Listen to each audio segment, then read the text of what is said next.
Hello दोस्तों, कैसे हैं आप सब। आशा करते हैं कि अच्छे होंगे और अपने पढ़ाई लिखाई में मस्त होंगे। तो आज की इस वीडियो में गांव वाला ब्याज निकालना सीखेंगे। तो आइए देखते हैं। आपका क्वेश्चन है 5,000 रुपये की धनराशि 5% मासिक ब्याज की दर पर उधार दिए जाते हैं, तो मिश्रधन ज्ञात कीजिए। समय आपको दिया हुआ है कितने, 13 महीने। तो क्वेश्चन शुरू करने से पहले आपको कुछ सूत्र जानना बहुत ही ज़रूरी है।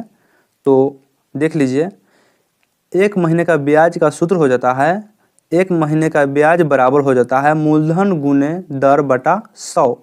गांव की भाषा में ब्याज को बोलते हैं सूद और मूलधन को क्या बोलते हैं, मूर। नोट में लिखे हुए हैं, गांव वाले ब्याज को महीने महीने देना होता है। यानी गांव का जो आप ब्याज देते हैं उसको महीने महीने क्या करना पड़ता है, ब्याज देना होता है। तो आइए क्वेश्चन देखते हैं।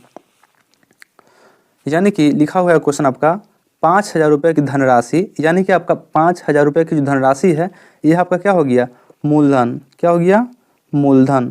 तो लिख दीजिए मूलधन कितना गया आपका, 5,000 रुपये। 5,000 रुपये आपका क्या हो गया, मूलधन हो गया। इसको हम क्या बोलते हैं, मूर। 5% मासिक, यानी कि महीना कितना लेता है, तो 5 रुपये सैकड़ा है ना। 5% मासिक का मतलब हो जाता है 5 रुपये सैकड़ा महीना में। तो लिख दीजिए दर, क्या लिखते हैं, दर बराबर 5% मासिक, यानी कि महीने में देना होता है ना, इसलिए हम लिखते हैं मासिक। आपका समय कितना हो गया, 13 महीने। तो यहाँ लिख दीजिए समय, समय बराबर क्या लिखेंगे, 13 महीने। इसलिए सूत्र से चलेंगे, क्या चलेंगे, सूत्र से। सूत्र से सूत्र क्या था आपका, 1 महीने का ब्याज बराबर, लिख दीजिए 1 महीने का ब्याज का सूत्र था आपका, देख लीजिए कितना था, 1 महीने का ब्याज बराबर मूलधन गुने दर बटा 100। तो लिख दीजिए यहाँ पे मूलधन गुने दर, अब बटा में आपका आ गया 100। तो बराबर है, तो बराबर मूलधन कितना है आपका, तो मूलधन देख लीजिए 5,000 रुपये। तो यहाँ पे क्या लिखेंगे, 5,000, क्या लिखेंगे 5,000 लिख दिए, गुना है तो गुना, दर कितना है आपका, दर यानी कैसे सैकड़ा, तो 5 रुपये सैकड़ा, यानी कि महीना में कितना देना होता है, 5 रुपये। तो क्या लिखेंगे 5। अब बटा में कितना आ जाएगा आपका, 100 बटा में 100। तो 2 जीरो से 2 जीरो क्या हो गया, कट गया, यानी कि आपका कितना हो गया, 5 में गुना कर लेंगे 5 से, तो 5 पचे 25, कितना जीरो बच गया, 1 जीरो, तो यानी 1 जीरो दे दीजिए। यानी कि 1 महीने का ब्याज आपका हो गया कितना, 250 रुपये। 1 महीने का ब्याज 250 रुपये। तो यहाँ लिख दीजिए 1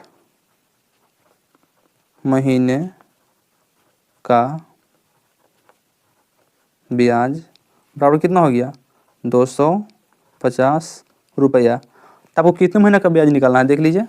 तो समय आपका लिखा हुआ है 13 महीने, यानी कि आपको 13 महीने का ब्याज याद करने के लिए क्या करेंगे, दोनों तरफ 13 से क्या करेंगे, गुना कर लेंगे। दोनों तरफ 13 से क्या करेंगे, गुना कर लेंगे। तो 13 इकाई 13 महीने का ब्याज बराबर 13 से गुना कर दीजिए, तो 13 में 0 से गुना करेंगे 0, 13 पचे 65, कितना पर 65 लिखते हैं, 6 पर 5 65, तो 65 के 5, हासिल कितना गया 6, 13 दूनी 26, 26 में कितना जोड़ दीजिए 6, 26 को 6 को कितना, तो 26 को 6 को 32 को, यानी कि 3200 कितना गया, 50 रुपये, 3250 रुपये। यानी कि 13 महीने का ब्याज आपका आ गया 3250 रुपये। तो आपसे क्वेश्चन में क्या कह रहा है देखिए, तो क्वेश्चन में कह रहा है तो मिश्रधन ज्ञात कीजिए। मिश्रधन, तो मिश्रधन का फार्मूला हो जाता है आपका, तो लिख देंगे, इसलिए मिश्रधन क्या लिखेंगे, मिश्रधन, मिश्रधन बराबर फार्मूला आपका आ जाता है, मिश्रधन बराबर मूलधन जोड़ ब्याज। तो मूलधन का मतलब क्या होता है, मूर, ब्याज का मतलब सूद गांव की भाषा में, और मिश्रधन का मतलब हो जाता है कुल रुपया कितना हुआ, यानी कि कुल रुपया बराबर लिख सकते हैं मूर और सूद दोनों मिला के कितना हुआ।